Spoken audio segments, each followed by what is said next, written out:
திருச்சிற்றம்பலம்.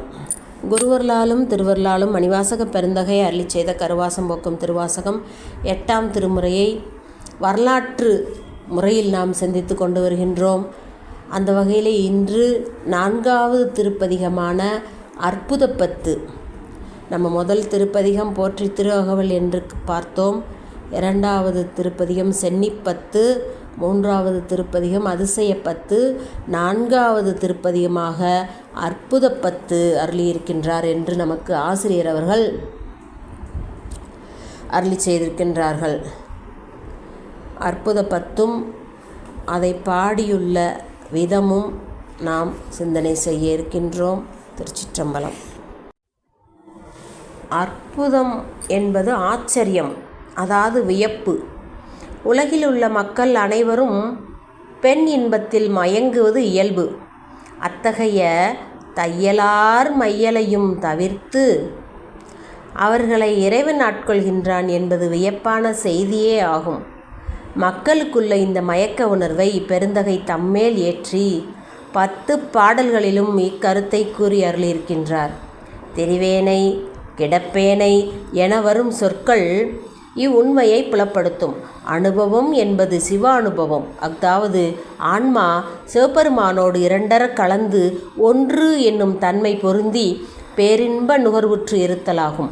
ஆற்றாமை என்பது தாங்க முடியாமை. மேலும் மேலும் பேரின்ப நுகர்வு வளரும் போது அதனை தாங்க முடியாமல் நிற்பது அனுபவம் ஆற்றாமை ஆகும். அத்தகைய அனுபவ ஆற்றாமையே நம் பெருந்தகை அற்புதம் என்று கூறி அருளியிருக்கின்றார். திருச்சிற்றம்பலம். மையலாய்ந்த மண்ணிடை வாழ்வென்னும் ஆழியுலகப்பட்டு தையலாரென்னும் சுழித்தலை பட்டு நான் தலைத்தெடுமாறாமே பொய்யலாமிட திருவருள் தந்துதன் பொன்னடியினை காட்டி மெய்யனாய் வெளி காட்டி முன் நின்றதோர் அற்புதம் விளம்பேனே.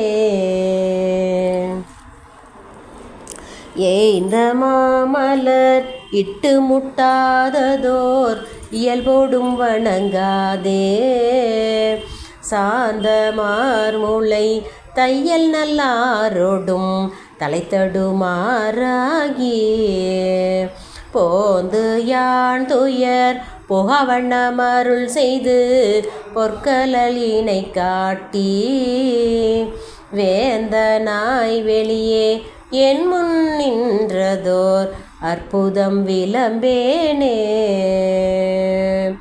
நடித்து மண்ணிடை பொய்யினை பல செய்து நாணனதேனும் மாய கடித்த வாயிலே நின்று முன்வினை மிக கலறிய திரிவேனே பிடித்து முன் நின்ற அப்பெருமறை தேடிய அரும்பொருள் அடியேனை அடித்து அடித்து அக்காரமுன் தீற்றிய அற்புதமறியேனே. பொருந்தும் இப்பிறப்பு இறப்புவை நினையாது பொய்களே புகன்று போய் கரும் குழலினார் கண்களால் ஏறுண்டு கலங்கிய கிடப்பேனே திருந்து சேவடி சிலம்பவை சிலம்பிட திருவோடு மகளாதே அரும் துணைவனாய் ஆண்டு கொண்டருளிய அற்புதமறியேனே. மாடும் சுற்றமும் மற்றுள்ள போகமும் மங்கையர் தம்மோடும் கூடி அங்குள்ள குணங்களால் ஏறுண்டு குலவிய திரிவேனை வீடு தந்தெந்தன் வெந்தொழில் வீட்டிட மென்மலர் கலல் காட்டி ஆடு வீத்தெனது அகமுகுந்தாண்டதோர் அற்புதமறியேனே. வணங்கும் இப்பிறப்பு இறப்புவே நினையாது மங்கையர் தம்மோடும் பிணைந்து வாயிதழ் பெருவள்ளத் தழுந்தினான் பித்தனாய் திரிவேனே. குணங்களும் குறிகளுமில்லா குணக்கடல் கோமளத்தோடும் கூடி அணைந்து வந்தென்னை ஆண்டு கொண்டருளிய அற்புதமறியேனே. இப்பிறப்பினில் இணைமலர் கொய்து நான் இயல்போடு மஞ்சளு தோதி தப்பிலாது போர் கழல்களுக்கிடாது நான் தடமுளையார் தங்கள் மைப்போலாம் கண்ணால் ஏறுண்டு கிடப்பேனை மலரடியினை காட்டி அப்பன் என்னை வந்து ஆண்டு கொண்டருளிய அற்புதமறியேனே. ஊசலாட்டும் இவ் உடல் உயிராயின இருவினை அறுத்தென்னை ஓசையாள் உணர்வார்க்குணர்வறியவன் உணர்வு தந்தொழியாக்கி பாசமானவை பற்றறு துயர்ந்ததன் பரம்பெரும் கருணையால் ஆசை தீர்த்தடியாரடி கூட்டிய அற்புதமறியேனே. பொச்சையான இப்பிறவியில் கிடந்து நான் புழுத்தலை நாய் போல இச்சையாயின ஏழையர்க்கே செய்தங்கு இணங்கிய திரிவேனே. இச்சகத்தரி அயனுமெட்டாததன் விரைமலர் கழல் காட்டி அச்சன் என்னையும் ஆண்டு கொண்டருளிய அற்புதமறியேனே.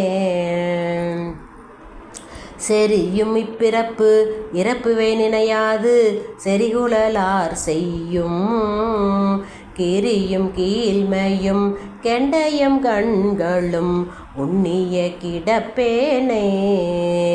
இறைவன் எம்பிரான் எல்லையில்லாததன் இணைமலர் கழல் காட்டி அறிவு தந்தென்னை ஆண்டு கொண்டருளிய அற்புதமறியேனே. அறிவு தந்தென்னை ஆண்டு கொண்டருளிய அற்புதம் அறியேனே. அதிசயம் காணப்பெறுவது அது அடியாரில் கூட்டியது அதை கண்டோமே என்பார். அற்புதம் விளம்புவதற்கு அரியது ஆதலால் அற்புதம் அறியேனே என்கின்றார் மணிவாசகர்.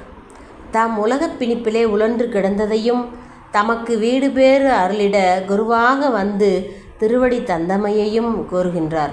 மாடும் சுற்றமும் மற்றுள்ள போகமும் மங்கையர் தம்மோடும் கூடி அங்குள்ள குணங்களால் ஏறுண்டு குலவிய திரிவேனே. வீடு தந்தெந்தன் வெந்தொழில் வீட்டிட மென்மலர் கழல் காட்டி ஆடு வீத்தெனது அகமுகுந்தாண்டதோர் அற்புதமறியேனே. இவ்வாறு வாதவூரர் தாம் பெற்ற அனுபவத்தில் திளைத்தவாறே வழிபாடாக பதியங்கள் அருளுகின்றார். அக்காலத்திலே அருளியது திருப்பள்ளி எழுச்சி.